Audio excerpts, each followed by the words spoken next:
responding to today is standardized testing as a measure of student preparedness and educator effectiveness has significant negative effects on education. And my opponent's three secondary claims are: standardized testing does not fully show a student's education level.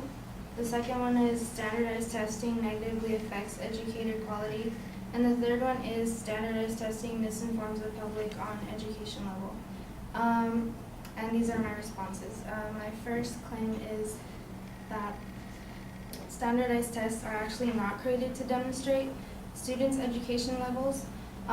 According to the British Columbia's Teacher Federation, these tests are actually used to assist the ministry, school districts, schools in decisions related to the development, review, modification, revision, and implementation of existing curricula and supporting instructional resource materials. So the results of these tests are generally not used to measure the intelligence of a student, but used more specifically to have a general idea of the progress that both the students and the instructors are making.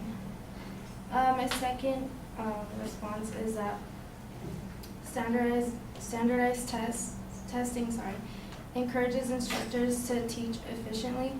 According to the Columbia University School and Child Care Research, which is actually a website that provides informational support for students or workers at Columbia for their children or their family. They state that standardized testing is like a guide for teachers. It works by providing standards and framework to show them what is essential for the students to learn.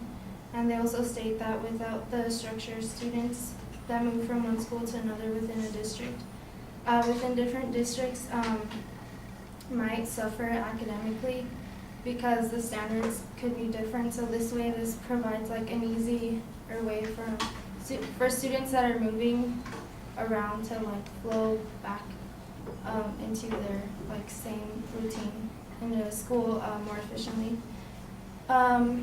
The same guidance gives instructors an idea of what and when they need to teach topics, so it has to be organized specifically. So like if you go to a school in Pomona, like each school has Pomona district has standards, and then each school, like if it's in the first grade, each first grade teacher should be teaching the same thing around the same time. If the test results demonstrate that the instructor is not teaching the material, the teacher may lose their job, the school could close, or the school could be taken over by the state. So this obligates the instructors and schools to teach honorably and efficiently. My opponent stated in her claim of fact that that there's like a high level of cheating because of this, but it's like there's either way you lose. So if you cheat, you lose, and if you're not teaching the material, you lose, because the school, you could still lose your job either way. So it's just better for the teachers to teach honorably and efficiently. And my third claim is that standardized testing provides a well-structured manner of collecting results, considering the capability of our current technology and education. This is such an embarrassing song. In an ideal Sorry. Yeah, it's turned through. In an ideal world, educators would actually create exams that are fit for each student, but we don't live in a perfect world. So with our technology, we're not going to be able to do that for a long time.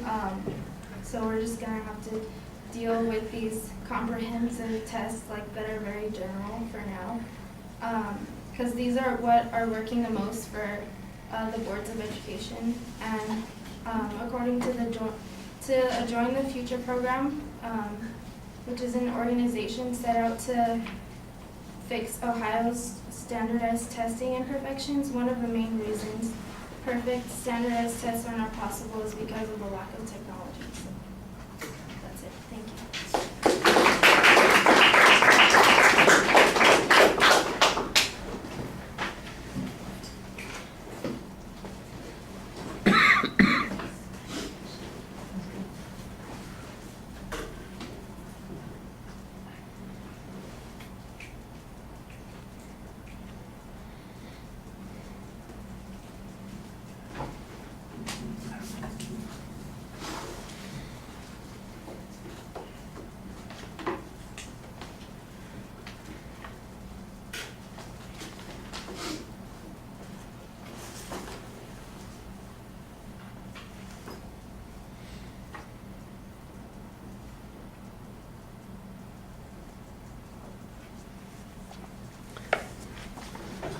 Okay, well, I think you started off pretty well identifying the proposition and the secondary claims, and you've got kind of a signpost on the first point as you get to it.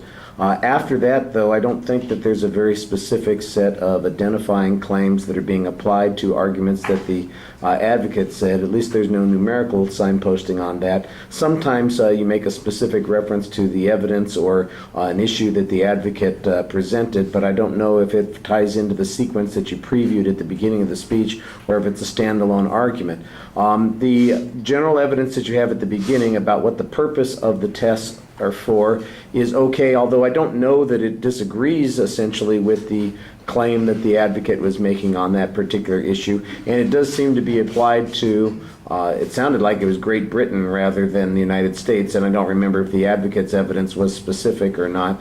If it was specific to the United States, that would be a little bit problematic in its application there.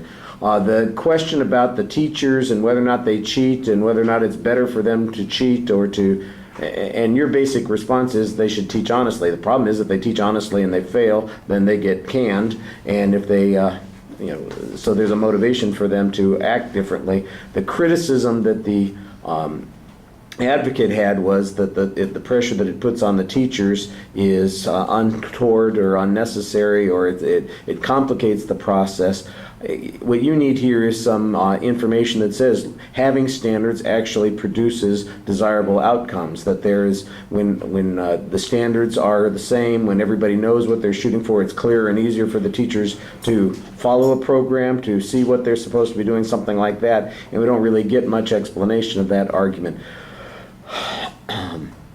Your argument about the different schools sounds mostly like people might be in different places in their program rather than the standards being being different from program to program. So it sounded more like it's a timing issue more than anything else. And I think that the primary motivation behind the standardized test really is that people have certain standards that they're supposed to achieve. It's not so much, in February we're doing X and in March we're doing something different, and you want to be on the same page at both places. But by the time you finish the year, everybody in the school in that grade level is supposed to be able to do X, Y, and Z. And what we need is a demonstration that something that would work, teaching those things without the use of all these standardized tests. Maybe a reference to how things worked effectively prior to the widespread use of the test would be good information there. All right, that's it. As an exit line is not always all that appealing. And I thought you handled the interruption pretty reasonably, kind of pause a little bit, raise your voice, that sort of thing.